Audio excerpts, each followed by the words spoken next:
Welcome to this course on Advanced Public Sector Economics.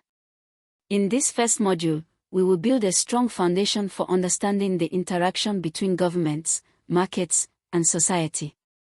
We will examine the theoretical and empirical debates that define public economics, discuss why governments intervene in markets, and evaluate key areas such as public goods, externalities, income distribution, social choice, and fiscal federalism. Our goal is to understand both the rationale for government intervention and the limitations of public action in modern economies. Section 1: Government and the Market, Theoretical Foundations. At its core, public economics studies how resources are allocated between the private sector and the public sector.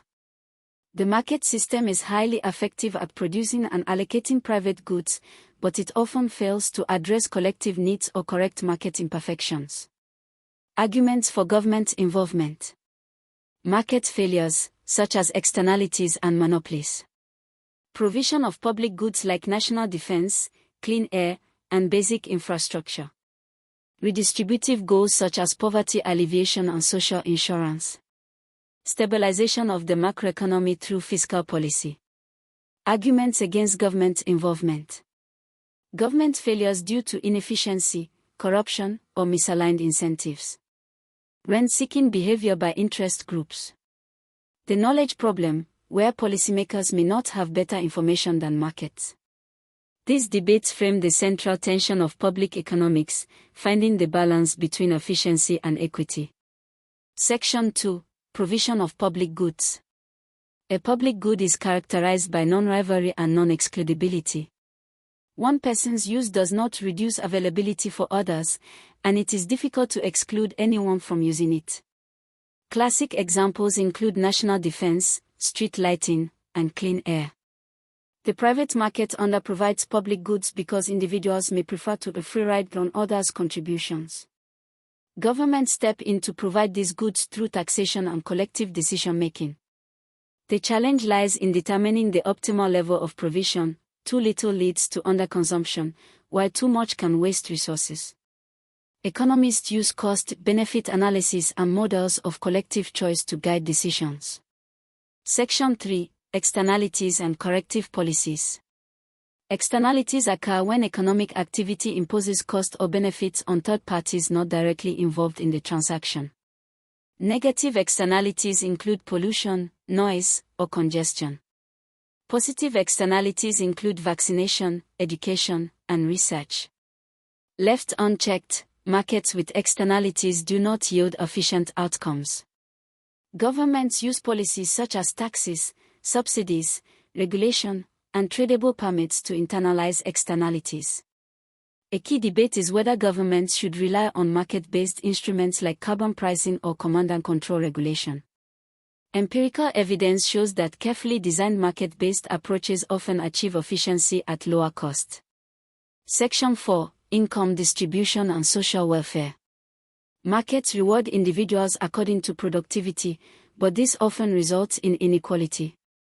Public economics examines how governments can redistribute income while minimizing efficiency losses. Redistributive tools include progressive taxation, social insurance programs, public health, education, and welfare transfers. Equity versus efficiency trade-off. Redistribution can improve fairness but may distort work incentives and investment behavior. Philosophical perspectives influence this debate. Utilitarian approaches emphasize maximizing total welfare.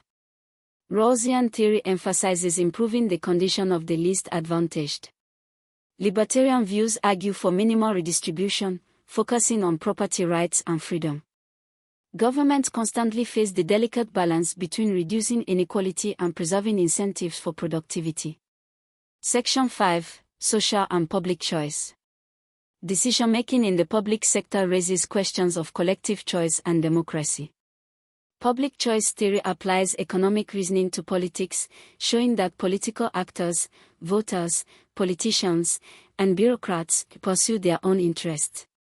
Key concepts include the median voter theorem, which predicts policy outcomes in majority voting.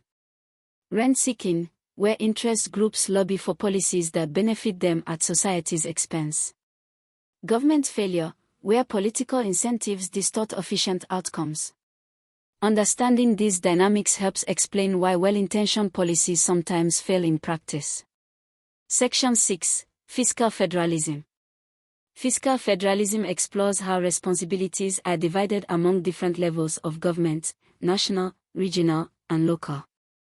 Central governments often manage macroeconomic stability, defense, and redistribution. Local governments handle services like education, sanitation, and infrastructure, where local knowledge matters.